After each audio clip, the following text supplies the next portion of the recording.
परमपिता परमेश्वर की महिमा और स्तुति हो। आज की ये सुंदर सुबह की वेला के लिए परमेश्वर का स्तुति और महिमा करता हूँ। हमें सुनने वाले हर एक श्रोताओं को शीघ्र आने वाले मसीह यीशु के मधुर और सामर्थी नाम में स्वागत करते हैं। आप सबको मसीही अभिवादन। आशा करते हैं कि आप लोग सब प्रभु में सुरक्षित है, क्योंकि परमेश्वर प्रतिदिन हमारे बोझ को उठाता है, उत्तम रास्ता दिखाता है। परमेश्वर की अपार कृपा और करुणा के कारण आज भी हम जीवितों के बीच में रहकर परमेश्वर की महिमा, स्तुति और उपासना करने प्रभु हमें मदद करता है। प्रार्थना के हालात में परमेश्वर के सन्मुख पर आज भी बैठने में प्रभु हमें सहायता करे। इन दिनों में हम मसीह यीशु की जीवन के बारे में देखते आ रहे थे। यीशु ने परमेश्वर पिता और पवित्र आत्मा के साथ समानता का दावा किया है। यीशु ने सर्वव्यापी होने का दावा किया। यीशु ने सर्वज्ञानी होने का दावा किया। यीशु ने सर्वशक्तिमान होने का दावा किया। सच्चे परमेश्वर यीशु क्रिस्त का प्रकृति पर पूर्ण अधिकार था। यीशु क्रिस्त की आराधना उस रूप में की गई जिसका अधिकारी केवल परमेश्वर ही है। यीशु ने थोमा की साक्षी को स्वीकार किया। यीशु के पुनरुत्थान के वास्तविकता को यहाँ पर हम दर्शाया गया है। रोमियों की पत्री 6 अध्याय 4 के अनुसार यह स्वयं पिता परमेश्वर ही था जिसने यीशु को मरे हुए में से जिलाया। इस प्रकार पिता परमेश्वर संसार पर यीशु क्रिस्त के ईश्वरत्व को निर्णायक के रूप में घोषित करता है। हम इसमें यह निष्कर्ष निकालते हैं कि यीशु परमेश्वर है, क्योंकि उसमें परमेश्वर के विशिष्ट 10 गुण विद्यमान हैं। उसमें से हम कुछ बातों को आज पवित्र शास्त्र के अंदर जो बताया उसी के आधार पर हम देखेंगे। सबसे पहले अनादि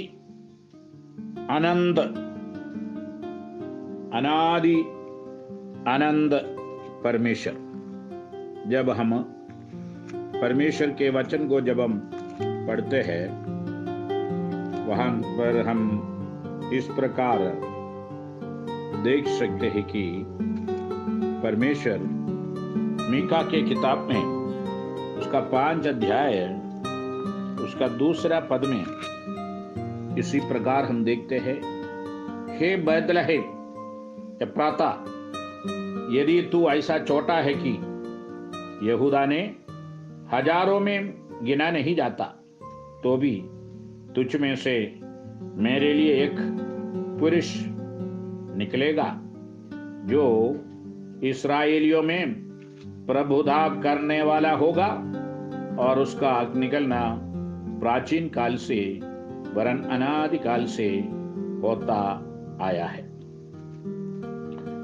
अनादि आनंद, उसका अस्तित्व अनादिकाल से है।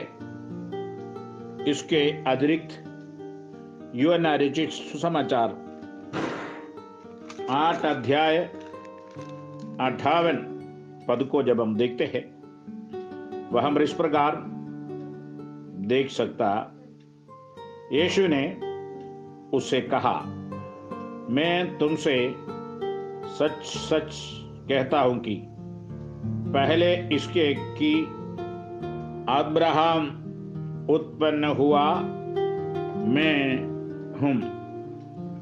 यहाँ पर यीशु और अब्राहम के विषय पर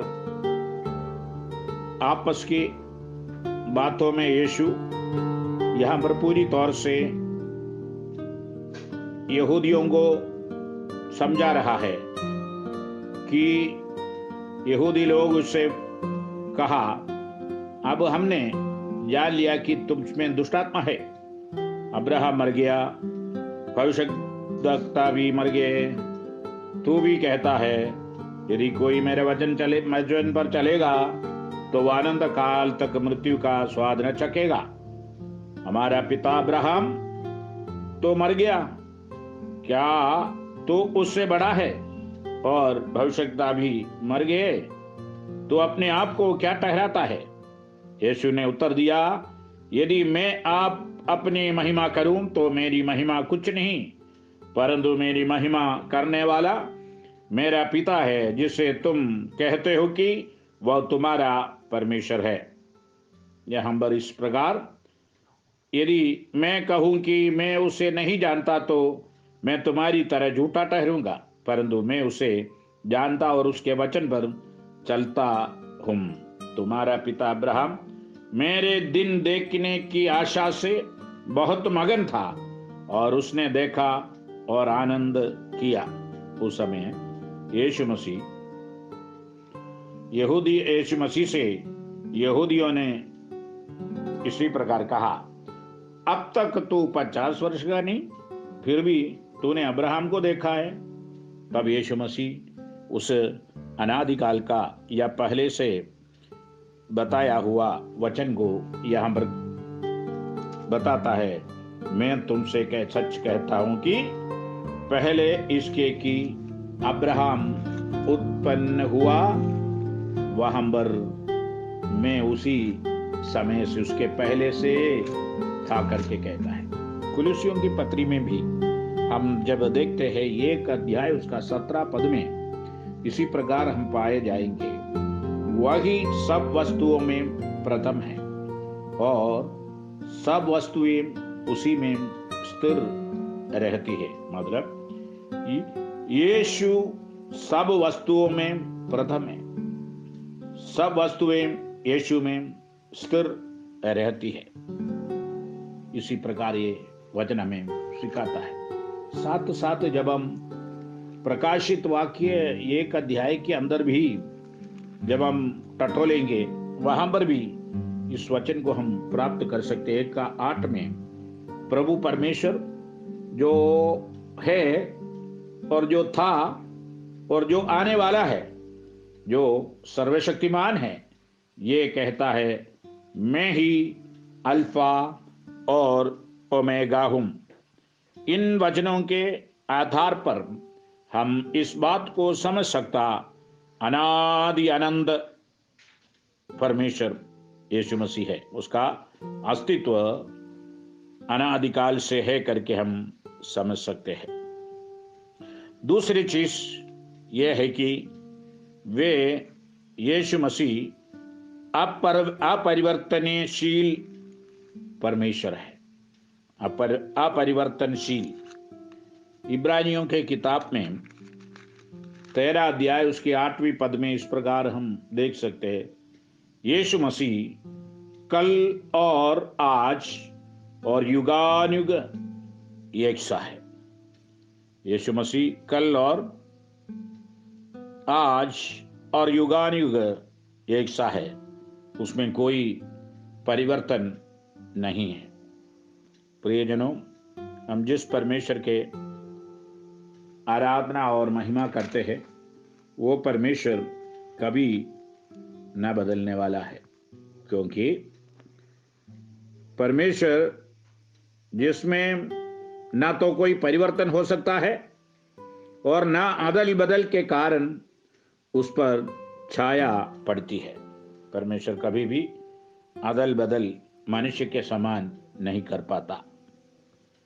और तीसरे गुण यह है कि यीशु सर्वशक्तिमान है। लूका रचित सुसमाचार 8 अध्याय उसके 24वां पद को जब हम पढ़ेंगे वह हम इस प्रकार हम देख सकते हैं कि तब उन्होंने पास आकर उससे जगाया और कहा, स्वामी स्वामी, हम नाश हुए जाते हैं। तब उसने उठकर आंधी को और पानी की लहरों को डांटा और वे थम गया और चैन हो गया। यीशु ने समुद्र की प्रचंड लहरों को शांत किया। प्रभु की महिमा और स्तुति हो। मतलब यीशु के सर्वशक्तिमान का उस स्थान या उस सामर्थ्य या उस पदवी को वहां पर इस्तेमाल किया गया है। यीशु स्वर्ग की ओर उठा लिया जाने पूर्व अपने शिष्यों को इस बात कहा कि यीशु ने उसके पास आकर कहा, स्वर्ग और पृथ्वी का सारा अधिकार मुझे दिया गया है। देखिए, स्वर्ग का भी पृथ्वी का भी सारे सृष्टि के ऊपर यीशु को अधिकार मिल गया है। यहां हम देख सकते हैं कि वे सर्वशक्तिमान परमेश्वर है। जब हम आगे को देखेंगे, यीशु मसीह सर्वव्यापी परमेश्वर है। मत्ती रचित सुसमाचार 18 अध्याय जब हम निकालेंगे वहां से हम समझ सकता 18 का 20 में कि लिखा है, क्योंकि जहां 2 या 3 मेरे नाम पर इकट्ठा होते हैं वहां मैं उनके बीच में होता हूं। देखिए, सर्वव्यापी परमेश्वर होने के नाते जहां भी या जहां कहीं भी यीशु के नाम पर इकट्ठा होने वाले लोगों के बीच में उपस्थित रहने का या उनके उपस्थिति को लोग महसूस करने का अवसर परमेश्वर प्रदान करता है। हम उसके साथ उसके और समझने के लिए यूहन्ना रचित सुसमाचार 1 अध्याय उसका 48वां पद जब हम पढ़ता है, नथनएल ने उसे कहा, तू मुझे कैसे जानता है? यीशु ने उसको उत्तर दिया, इससे पहले कि फिलिप्पुस ने तुझे बुलाया, जब तू अंजीर के पेड़ के तले था तब मैंने तुझे देखा था। देखिए, यीशु के पास आने के पहले के पूर्व के सारे कहानी इतिहास उस व्यक्ति से परमेश्वर कहता है। यहां से हम समझ सकता यीशु की सर्वव्यापी होने का दावा पूर्ति करते हुए हम देख सकते हैं। यूहन्ना 3:13 में भी इसी प्रकार हम देख सकते हैं कि कोई स्वर्ग पर नहीं चढ़ा, केवल वही जो स्वर्ग से उतरा, अर्थात मनुष्य का पुत्र जो स्वर्ग में है। देखिए, यहां से भी हम इस बात को समझ सकता कि यीशु सर्व व्यापी है। जब हम आगे को देखेंगे, पांचवा गुण यह है कि यीशु सर्व ज्ञानी है, सर्व ज्ञानी है। मरकुस रचित सुसमाचार के अंदर यीशु की उस महत्वपूर्ण बातें जहां पर यीशु कहता है, मरकुस रचित सुसमाचार 11 अध्याय उसके मरकुस रचित सुसमाचार 11 अध्याय 2 से 6 तक पद जब हम पढ़ता है, वहां इस प्रकार कहता है, सामने के गांव में जाओ और उसमें पहुंचते ही एक गदही का बच्चा जिस पर कभी कोई नहीं चढ़ा बंधा हुआ तुम्हें मिलेगा, उसे खोल लाओ। यदि तुम में से कोई पूछे ये क्यों करते हो, तो कहना प्रभु को इसका प्रयोजन है और वह शीघ्र उसे यहाँ भेज देगा। उन्होंने जाकर उसे बच्चे को बाहर द्वार के पास चौक में बंधा हुआ पाया और खोलने लगे, और उनमें से जो वहां खड़े थे कोई कोई कहने लगे, ये क्या करते हो, गदही के बच्चे को क्यों खोलते हो।